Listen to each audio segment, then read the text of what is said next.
System core. It is the heart of the embedded system which executes the instructions. So for this purpose, we can use any one of these core components. First core component is microprocessor. Microprocessor is a single silicon chip that represents central processing unit which performs arithmetic and logical operations and control operations.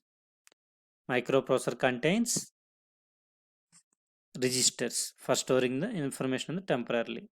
Like uh, suppose in case of 8086 microprocessor, it contains 14 16-bit registers AX, BX, CX, DX, like that. Examples for microprocessor 8086, Intel Core i3 processor, Core i7, Core i9, and so on. Microprocessor is a dependent unit. It requires additional components to design the particular embedded system. So, its cost is more. Microprocessor based system cost is more. But it provides some maximum performance. Suppose Core i7 processor, Core i3 processor, whatever maybe. Some of the processor provides maximum performance. In case of large scale embedded systems, we can use a microprocessor to get the maximum performance. This is the main advantage of the microprocessor. Disadvantage is it is a dependent unit. It requires additional components to design the system. So the size and cost will be increases. So to avoid that one, they are designing the microcontrollers. Microcontroller is a single silicon chip that represents central processing unit. It contains inbuilt memory, input and output devices, some additional hardware circuits, and communication devices. Since it contains inbuilt peripherals, on-chip peripherals, the size of the device will be reduces and cost will be reduces. Performance increases because all are inbuilt. So no need to access external devices. So cost will be reduces, performance increases, and power consumption also reduces. These are the advantages of the microcontroller. Examples for microcontrollers are 8051. So again, to improve the performance, our requirement is improve the performance. Even we are increasing to improve the performance, we are using the hardware devices to execute the instructions like multiplier, adder circuits. Hardware execution is always faster than the software execution. So for that purpose, they are designing the digital signal processors. Digital signal processors contains the hardware circuits like hardware multiplier and the adder circuits to improve the speed. Examples TMS 320 C6713B. These digital signal processors are used in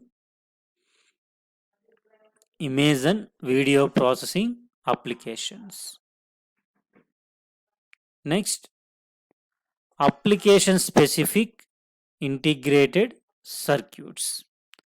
So since we require additional peripherals to perform additional operations, it leads to design the application specific integrated circuits, ICs, like ADE 7766 for measuring the energy. Next, complex programmable logic devices. Complex programmable logic devices contains a logic density. So we need to test the product, design the product, verify the behavior. For testing purpose, we can use as the logic density increases, we can accommodate more number of functionalities. Next, field programmable gate array, FPGA. So nowadays we are getting the advanced FPGAs with millions of logic densities to provide the more features in the embedded systems. Example are smartphones. In the beginning days, that provides voice calling only, but nowadays which provides the advanced functionalities like browsing, gaming, entertainment, all the facilities. Next, so to reduce the size, again they are designing the system on chip. So system on chip means integrating all system peripherals into single silicon chip. So thereby reducing the size, reducing the cost, reducing the power consumption, improving the performance ultimately, because all are inbuilt in the single IC, and it will be modified according to the updates. That's why we are designing PSOC, programmable system on chip. Programmable system on chip, the most popular in the nowadays. Next, commercial of the shelf components means some of the devices, embedded systems, those are used in other applications for designing the major applications like modems or Wi-Fi nodes in our mobile phones. Wi-Fi node is one embedded system that is used in our IoT applications or mobile phones, like that. So these are the system core components. We can use any one of the core component for processing the instructions.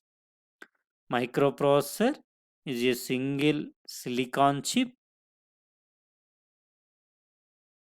that represents central processing unit and all these things, so on.